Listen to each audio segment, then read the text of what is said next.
Aujourd'hui, suite à cette pression, ces terroristes viennent de larguer une bombe à partir bien évidemment de Karouba. La bombe a fini sa course à Mugunga, à quelques kilomètres de la ville de Goma. Sur ce, le Conseil supérieur de la Défense, après avoir entendu toutes les parties et tous les commandants qui sont autour de moi aujourd'hui, a pu d'abord lancer un message au niveau de la population que tout est mis en œuvre pour que la ville de Goma ne puisse pas tomber. Parce qu'il faut faire attention au niveau des réseaux sociaux qui alimentent, et certainement l'ennemi doit être pour quelque chose, les réseaux sociaux pour créer une certaine peur, fragilité dans les esprits. La guerre, on sait comment on la commence, mais on ne sait pas comment elle se termine. Et puis, nous sommes dans une région sensible. Je vous rappelle qu'il n'y a aucune rébellion qui peut réussir au centre du pays. Si aujourd'hui, le fameux M23 est actif à l'est de la République démocratique du Congo, c'est parce qu'il bénéficie d'une profondeur stratégique, en bénéficiant aussi de l'appui d'un pays limitrophe. Mais si vous n'avez pas l'appui d'un pays limitrophe, vous ne pouvez pas. Alors là, il y a conjugaison de la montée en puissance de nos forces armées avec une diplomatie très active pour essayer de trouver une solution qui ménage notre place dans le concert des nations, mais cause moins de dégâts à la population.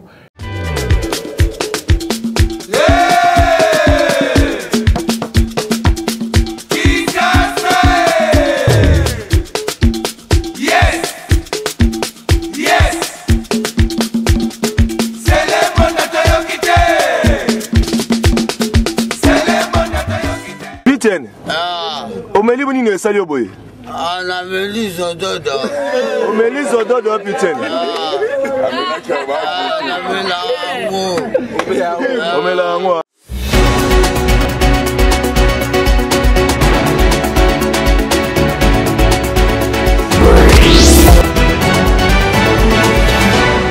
C'est l'heure de vous informer sur la PSB Télévision, mesdames et messieurs. Bonsoir et bienvenue dans ces grands rendez-vous de l'actualité à la une de ce soir. Le M23 vient de bombarder la cité de Mugunga à quelques kilomètres de la ville de Goma, causant 2 blessés. Et en réaction, le président de la République a présidé une réunion avec le Conseil supérieur de sécurité. Pendant ces temps, les Nations Unies manifestent leur inquiétude sur la protection des civils en cas d'affrontement entre les FARDC et le M23 dans la périphérie de la ville. Et puis, après l'Assemblée nationale, c'était au tour de l'Assemblée provinciale de Kinshasa d'effectuer sa rentrée parlementaire et de désigner le président de son bureau d'âge. Il s'agit du député doyen Amos Mbokoso. Et puis nous prendrons aussi le sport. Les morales des Léopards est au zénith à un jour du match décisif contre les éléphants de la Côte d'Ivoire pour se qualifier à la finale de la CAN 2024. Ce Sébastien Desabre, sélectionneur des Léopards, qui l'a affirmé lors de la conférence d'avant-match tenue cet après-midi.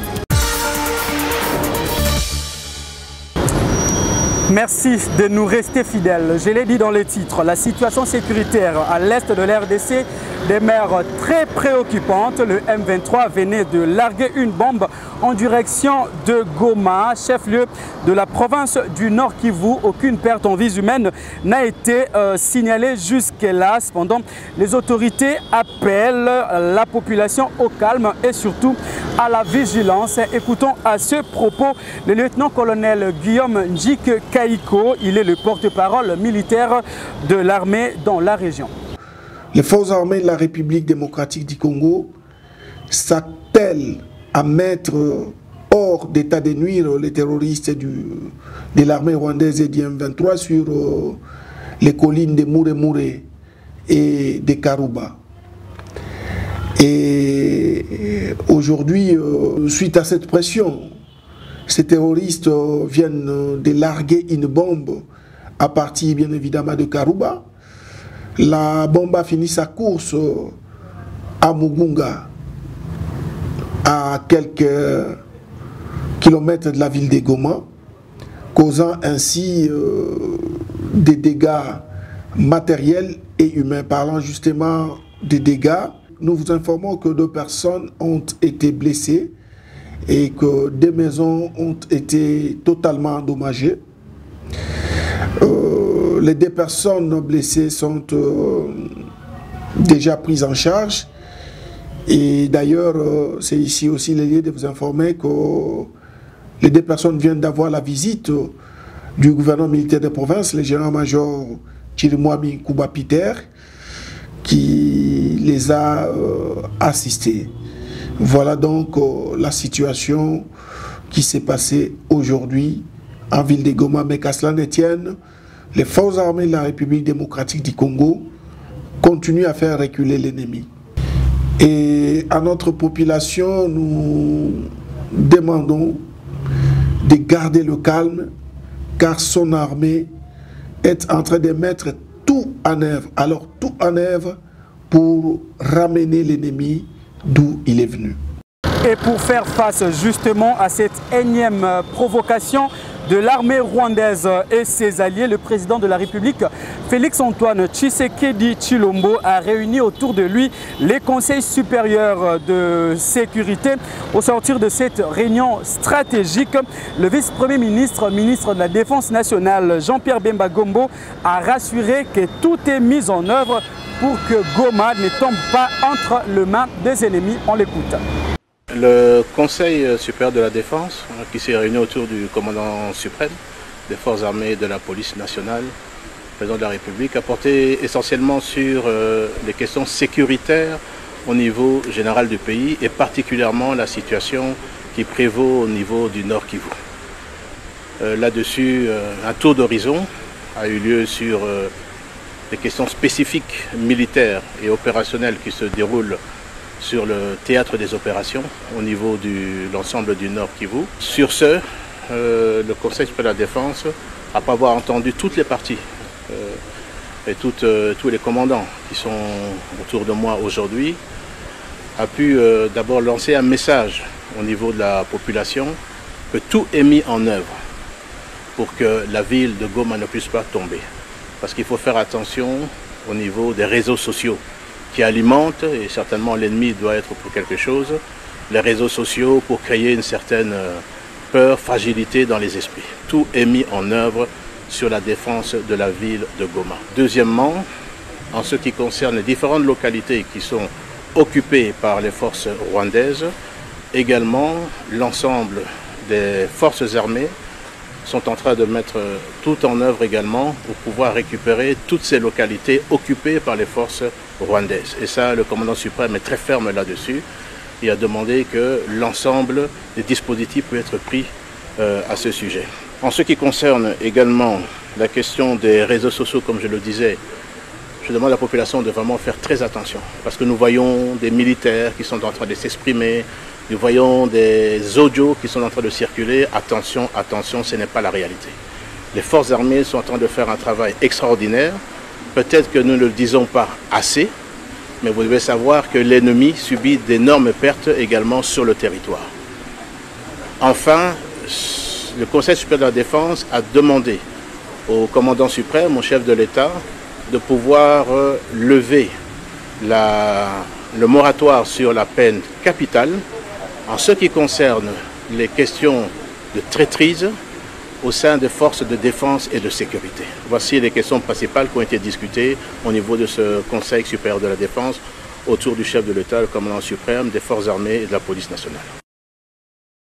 Et dans le même chapitre, les Nations Unies appellent à la résolution de la crise sécuritaire de manière tout à fait pacifique et invitent toutes les parties prenantes à privilégier la paix. C'est son secrétaire général adjoint Jean-Pierre Lacroix, qui l'a fait savoir à l'issue d'une réunion tenue avec les gouverneurs militaires de la province du Nord Kivu, le général-major Peter Chirimwami.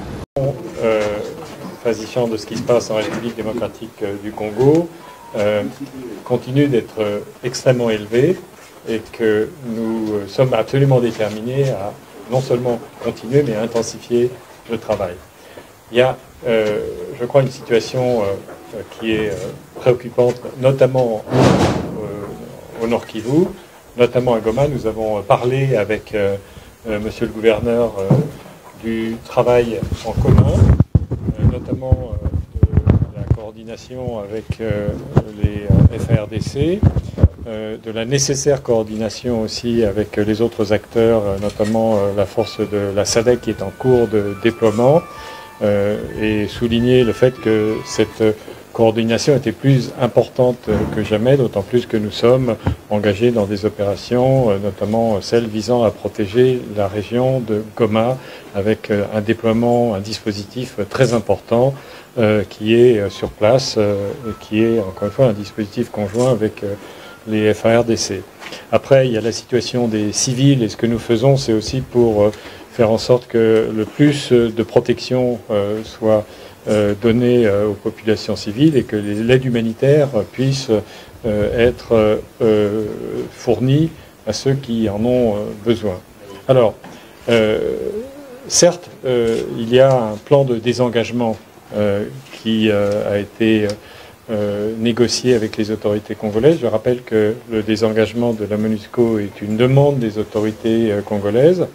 Ce plan de désengagement prévoit une première phase qui concerne le Sud Kivu. Nous sommes en train de travailler pour le mettre en œuvre. Il y a des responsabilités de part et d'autre, puisque au fur et à mesure que nous allons nous désengager, le plan prévoit que se redéploient les forces armées congolaises et les forces... Entre la diplomatie et la guerre, quelle est la meilleure option à appliquer pour mettre fin à l'insécurité dans la partie est de la République démocratique du Congo? Les sénateurs Léonard Sheokitundu exhortent le président Félix Tshisekedi et son homologue Paul Kagame à négocier absolument, car, dit-il, c'est les seules issues pour mettre fin justement à ces fléaux qui gangrènent la sous-région. On l'écoute dans cet extrait de l'interview exclusive. La montée en puissance de nos forces armées n'est pas incompatible avec une diplomatie agissante, parce que, vous savez, la guerre, on sait comment on la commence, mais on ne sait pas comment elle se termine. Et puis, nous sommes dans une région sensible. Je vous rappelle qu'il n'y a aucune rébellion qui peut réussir au centre du pays. Si aujourd'hui, le fameux M23 est actif à l'est de la République démocratique du Congo, c'est parce qu'il bénéficie d'une profondeur stratégique, en bénéficiant aussi de l'appui d'un pays limitrophe.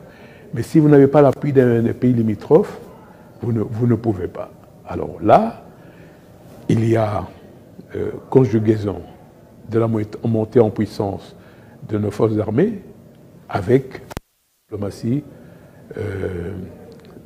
très active pour essayer de trouver une solution qui ménage notre place dans le concert des nations, mais cause moins de dégâts à la population et en même temps fait des économies par rapport à notre propre budget dont on a besoin pour résoudre les grands problèmes économiques et sociaux auxquels la population est confrontée. Quand on est à l'extérieur, généralement, cette guerre à l'Est est parfois dissuasive pour certains investisseurs, pour la création de richesses et des emplois dans notre pays. Les gens croient toujours que c'est toute la République démocratique du Congo, tous les territoires de la RDC qui est embrasé, alors que la guerre est vraiment localisée dans 2 territoires de la République démocratique du Congo, et c'est d'autant plus qu'il y a certaines entreprises ici qui effectivement mènent des activités florissantes. Je ne crois pas du tout à la solution militaire.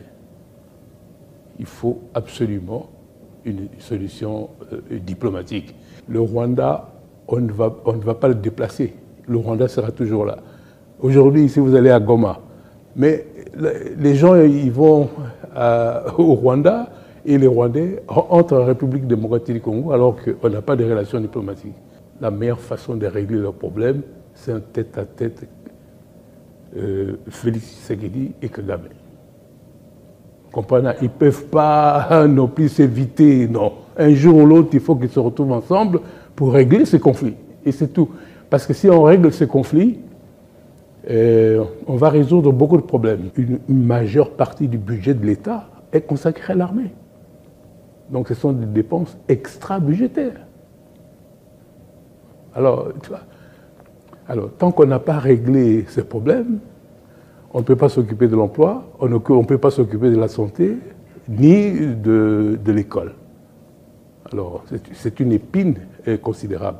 Il faut régler ces problèmes-là, et le plus tôt c'est le mieux, parce que les années passent vite. Direction Assemblée nationale. Conformément à l'article 227 de la loi électorale, les députés nationaux se sont constitués en 26 commissions spéciales pour examiner et valider leur mandat durant 5 jours. À la plénière de ce lundi, le président de la Chambre basse du Parlement, Christophe Mbosso Kodia, a donné justement l'égo de ces travaux. Je tiens à préciser que nous allons consacrer nos travaux à la constitution de commissions spéciales chargées de vérifier le pouvoir des élus du peuple, issus des élections du 20 décembre 2023, en vue de la validation de leur pouvoir par l'Assemblée nationale. Bien sûr, sous réserve de la publication des résultats définitifs par la Cour constitutionnelle. Je signale en passant que la procédure à suivre est celle prévue par les dispositions de l'article 227 de la loi électorale, telle que modifiée et complétée à ce jour. Cet article dispose ce qui suit. Aussitôt après la constitution du bureau provisoire, chaque chambre procède à la vérification du pouvoir et à la validation du mandat de ses membres. À cet effet, chaque chambre constitue une ou plusieurs commissions de vérification de pouvoir. Chaque commission désigne à son sein un président et deux secrétaires conformément à l'article 224 de la présente loi. Les procès-verbaux de l'élection des députés et des sénateurs avec les pièces jointes sont remis à la commission compétente. Fin de citation. Chers collègues, ainsi compris, nous allons constituer 26 commissions spéciales de vérification de pouvoir correspondant aux 26 provinces actuelles de notre pays. Et cela indépendamment de nos tendances politiques. Et justement, à l'issue de ce premier jour de travail, quelques députés nationaux qui se réunissent dans la salle de banquet du Palais du Peuple se disent optimistes de travailler dans les délais prescrits par la loi. Nous sommes venus pour travailler en commission de validation. Comme vous le savez, la plénière de l'Assemblée nationale a mis sur pied 26 commissions de travail constituées de 26 provinces respectives. Et donc, nous qui sommes du Sud du Kivu, les élus du Sud du Kivu, nous avons été chargés de valider les mandats des élus proclamés de la ville-province de Kinshasa.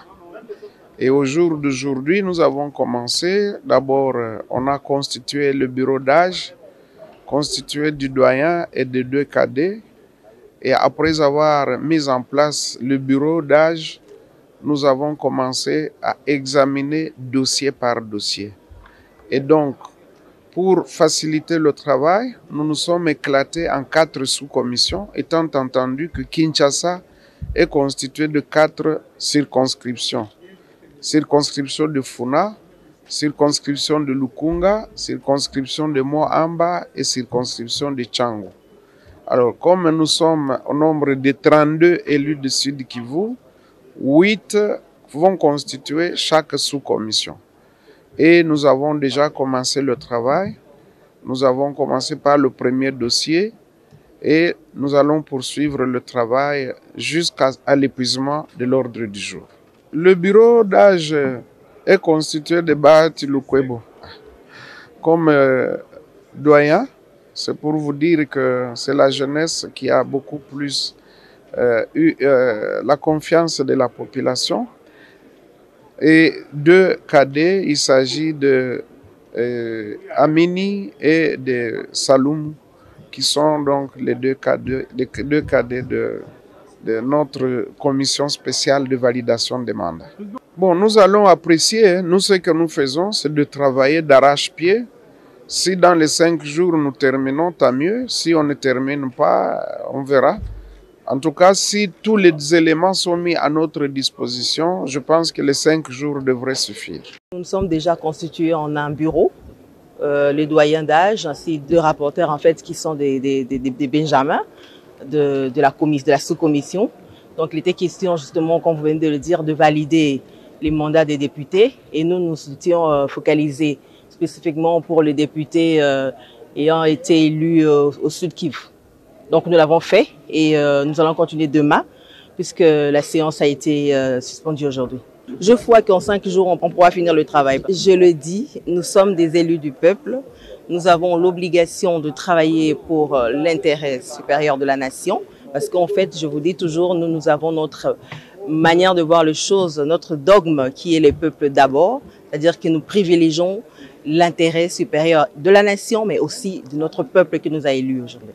Tout à fait autre chose. La République démocratique du Congo est représentée par son Premier ministre Jean-Michel Sama Lukonde à la 30e édition de la plus grande conférence internationale sur le mine dénommée Investing in Africa Mining Indaba qui se tient en Afrique du Sud. Dans son allocution, le chef du gouvernement congolais a présenté les opportunités d'investissement que présente son pays.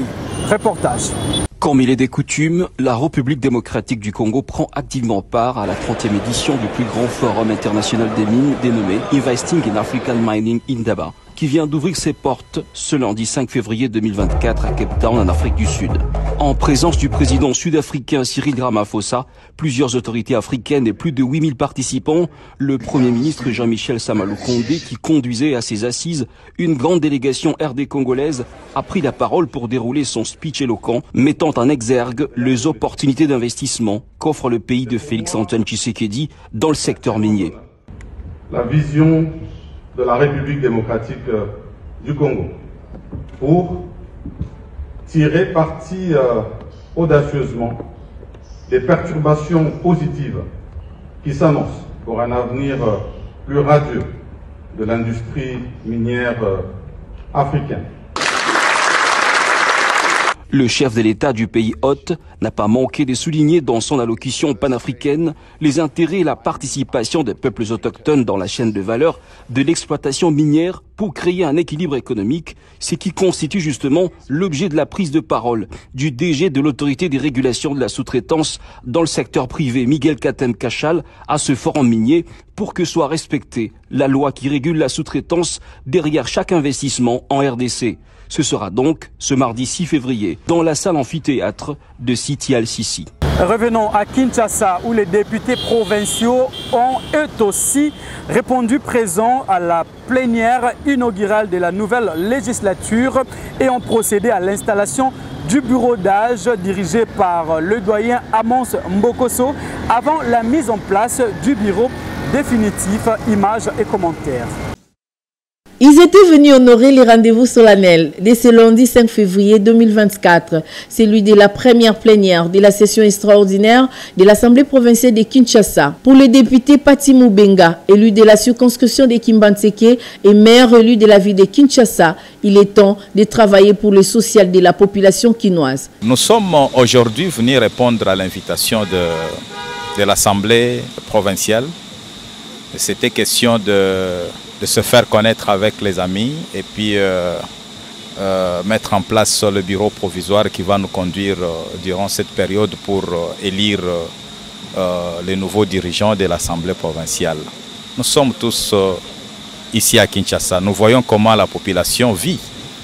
Kinshasa, les 5 dernières années ici, la population a beau souffert. Dans tous les coins de la capitale, il n'y a pas de courant. Il n'y a pas de l'eau, il n'y a pas d'électricité, il n'y a pas de route, il y a des immondices partout. Alors, nous sommes là pour apporter la voix de la population à l'Assemblée, afin que l'État puisse faire quelque chose, que cette population se retrouve quand même dans leurs droits. Et si aujourd'hui, nous qui sommes élus et que nous ne disons rien, nous ne faisons rien, l'État ne fera aussi rien. Nous devons pousser l'État à faire quelque chose pour cette population de la ville-province de Kinshasa, en particulier la population de Kimbantseke et Kimaeli. Un devoir pour l'élu de Lingwala, Jésus Noël Cheke, qui tient à défendre la cause des Quinois. C'est d'abord le sentiment de responsabilité. Vous savez, aujourd'hui les Quinois nous ont envoyés ici, à l'Assemblée provinciale, pour que la voix des Quinoises et des Quinois puisse enfin être entendue. C'est aussi une responsabilité parce que l'état actuel de la ville appelle à nous à une responsabilité pour mettre en œuvre ce que nous avons tant vanté, Makanisia Sika, pour la Kinshasa à Sika. Cette vision qui appelle à la renaissance de la ville de Kinshasa, l'heure n'est plus à la campagne, l'heure n'est plus au discours, l'heure est plutôt aux actions pour que cette vision que nous avons tant vantée au nom du président de la République puisse prendre corps dans la ville de Kinshasa. Et pour Eliezer Tamboué qui a deux mandats au provincial et national, il faut baser. Parce que tous allez comprendre nous, ni to yiko ça. Soji to kotika la awa, to soji to kokene Assemblée nationale. Il faut rappeler que ces élus ont 16 jours de travaux, dont 10 en plénière et 6 en commission. Débuté le 31 janvier 2024, la formation des juristes sur le droit OHADA s'est clôturée sur une note de satisfaction en présence d'une centaine de participants désormais outillés sur les modifications apportées dans l'acte uniforme portant organisation des procédures simplifiées des recouvrements et de voies d'exécution. Aristote Ndombele signe ce reportage. Plus de 120 juristes viennent de suivre la formation sur les droits OHADA, clôturée par le premier président de la Cour de cassation, Eli Léon Domba, parrain de cette activité. Ces travaux de renforcement des capacités des juges, magistrats et avocats, ainsi que des juristes d'entreprise et des huissiers de justice, ont permis aux participants d'avoir un aperçu général sur les modifications apportées dans l'acte uniforme portant organisation des procédures simplifiées, des recouvrements et des voies d'exécution. Espérance Dia Akir, premier président de la Cour d'appel de Kinshasa-Gombe, qui a promis de s'investir dans la formation lors de son renouvellement des serments, s'est dit satisfaite de la tenue de ces assises, tout en remerciant les formateurs d'avoir effectué un parfait transfert des connaissances aux acteurs du secteur de justice, motif de joie pour les bénéficiaires. Nous avons eu à dérouler article par article de toutes les innovations qui ont été portées par le nouvel acte uniforme. Donc c'était pour renforcer les capacités de tous ces acteurs-là qui savent qu'il y a des innovations, surtout en ce qui concerne la monnaie électronique, qui fait objet désormais de saisie. Il y a aussi des innovations innovations sur les immunités d'exécution, puisque avec le nouvel acte, on a précisé le bénéficiaire des immunités d'exécution. La loi a été restée muette, mais cette fois-ci, on a à préciser. Ce n'est pas toutes les entreprises publiques, c'est les collectivités territoriales, les établissements publics et l'État. Les avocats et les huissiers de justice qui ont eu à participer à cette formation ont l'obligation de la mettre en pratique. Parce qu'il s'agit là d'une question existentielle de l'institution pouvoir judiciaire. Et nous sommes heureux d'avoir vu plus de 100 personnes réunies interagir avec des formateurs aguerris qui ont eu à participer à l'élaboration, sinon à contribuer à travers leurs avis. Cet acte uniforme doit être connu des acteurs de la justice. Et même si on peut avoir des débats, des controverses sur des points de vue purement doctrinaux, mais sur le point de la normativité, ça veut dire de dispositions légales, nous devons être en accord si l'esprit de la loi est respecté. Au regard des difficultés dans la mise en œuvre de certaines dispositions du présent acte uniforme, les participants ont fait quelques recommandations coulées dans un rapport final. Cette formation a été sanctionnée par la remise des brevets aux participants par les premiers présidents de la Cour de cassation à Pullman Hotel. Vous n'avez peut-être jamais entendu parler du quartier Madiata, pourtant il se situe en plein cœur de la commune de Selembao à Kinshasa, la capitale de la République démocratique du Congo. Les habitants de ces coins font face à de multiples difficultés, notamment le manque d'infrastructures, l'insécurité, l'enclavement, mais surtout des têtes d'érosion qui constituent un danger permanent pour ces populations. Notre équipe rédactionnelle s'était rendue sur place. Suivez.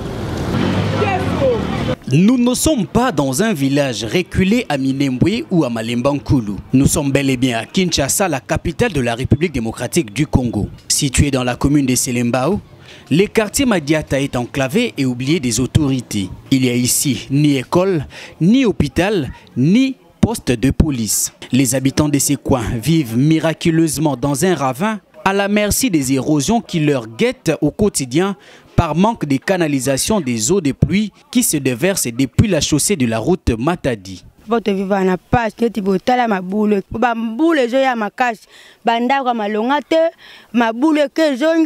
Papa bongi sila biso to biskato vent to à l'aise te mukonza mboka mekano hotel biso problème moto vivre koto umonde likole indi so to komi butu mo etola les ati donc to vandi kaka na bana potion so bovanga na bakiti bo hotel potion nini mai ko kitela potion nini mbulungu ko kwelela mbula soke beti donc ba mai ko kotela biso tina ndako bandana prince mai soke dérouté ti ezoko makoto yo biso batu tozana se mawamingi.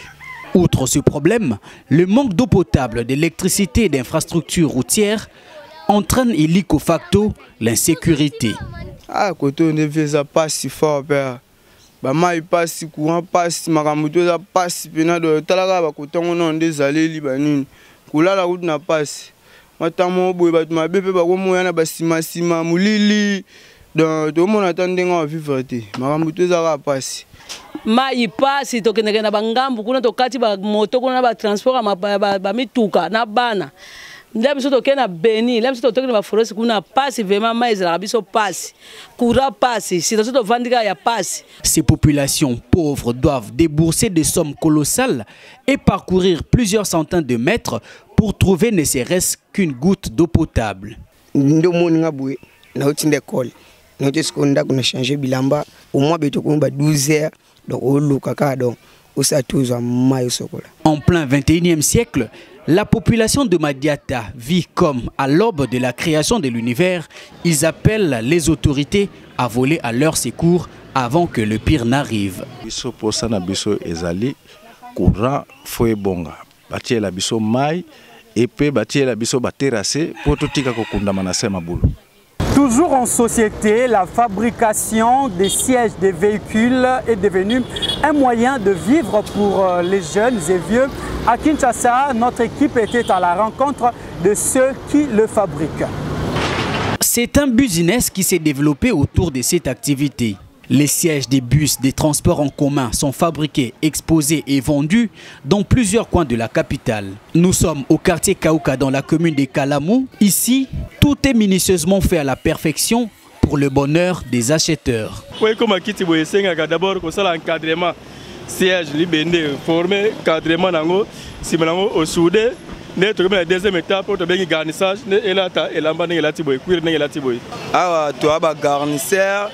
Bagister donc ça na biso to garnir ba kiti to souder na ba kiti ba ajuster ba ali ba garnisseur pe bazali. Cependant, ces ajusteurs rencontrent plusieurs problèmes qui rendent leur travail difficile.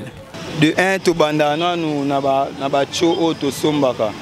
To bandi na ba cho avant que souder on senga monteur faux courant mikolo pe to na difficulté courant donc mingelo ko déranger biso courant. Courant, soudé, so soudé télémi boé.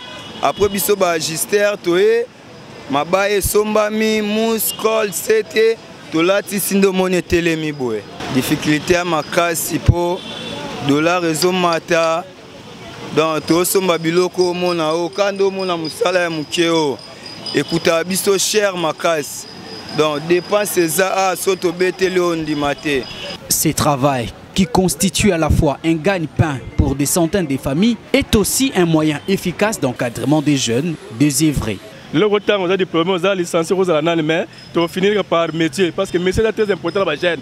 On va se la courir là qui chasse ça, on va se la bango, on va se la bango, parce que on a la courir mais on va se la bango, puis on a pas métier, on va mettre à porte par la gaille, que l'on mette là, on va se la. On a quand même le prêt, on va mettre de l'autre côté.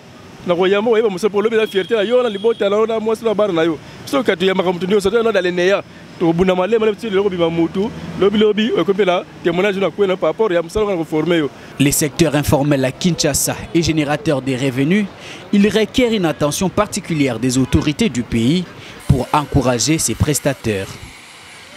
Et puis en sport, pour finir, plus qu'un jour nous sépare de la rencontre décisive entre les léopards de la République démocratique du Congo et les éléphants de la Côte d'Ivoire qui se disputent une place pour la qualification de la Coupe d'Afrique de Nations. Le sélectionneur congolais Sébastien Desabre, lors de la conférence d'avant-match, exprimait l'optimisme qui caractérise ces poulains. En ce moment, on l'écoute.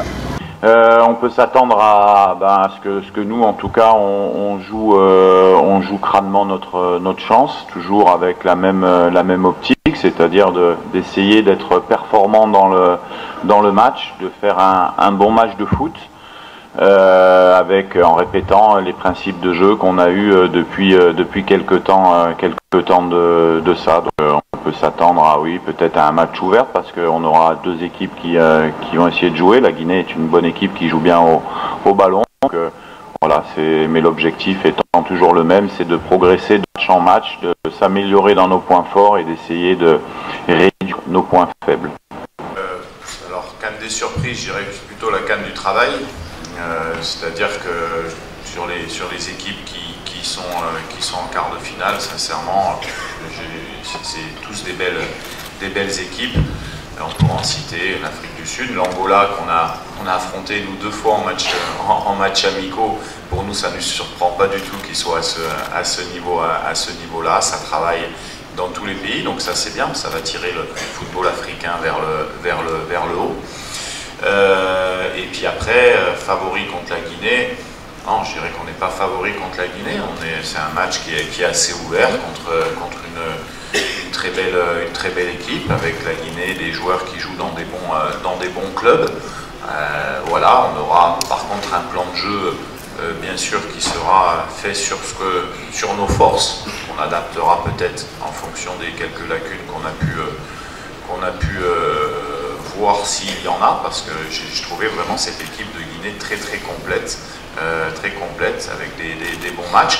Et on a l'habitude, nous, de faire preuve d'humilité parce qu'on est encore perfectible, comme vous l'avez souligné. On a encore des marges de progression, mais aussi on est conscient aussi de nos points forts et de cette capacité où on sait qu'on peut également passer cette étape. Ces sessions d'information touchent à sa fin. Voici tout de suite les rappels des titres. Vous l'avez suivi dans cette édition, le M23 venait de larguer une bombe à la cité de Mungunga, à quelques kilomètres de la ville d'Egoma, causant 2 blessés. Et en réaction, le président de la République a réuni autour de lui le Conseil supérieur de sécurité. Pendant ces temps, les Nations Unies manifestent leur inquiétude sur la protection des civils en cas d'affrontement entre les FRDC et le M23 dans la périphérie de la ville. Et après l'Assemblée nationale, c'était au tour de l'Assemblée provinciale de Kinshasa d'effectuer sa rentrée parlementaire et désigner son président du bureau d'âge. Il s'agit du doyen député provincial Amos Mokoso. Et puis vous le savez, les léopards vont affronter les éléphants de la Côte d'Ivoire. À quelques heures de cette rencontre, la morale des léopards est au zénith. C'est le sélectionneur congolais Sébastien Desabre qui l'a affirmé lors de la conférence d'avant-match. Vous l'avez suivi au cours de cette édition. Voilà qui met un point final à cette saison d'information. Merci à vous tous de l'avoir suivi. N'oubliez surtout pas de liker, de commenter, de partager cette vidéo. Si vous n'êtes pas abonné, merci de le faire car cette rédaction sera toujours là pour vous servir. Merci à la grande équipe rédactionnelle et technique qui m'a accompagné le long de cette édition. Cette équipe a été chapeautée par Richard Mayessi de King depuis la Grande-Bretagne. Nous vous donnons rendez-vous très prochainement avec le même plaisir mais avec plus d'informations.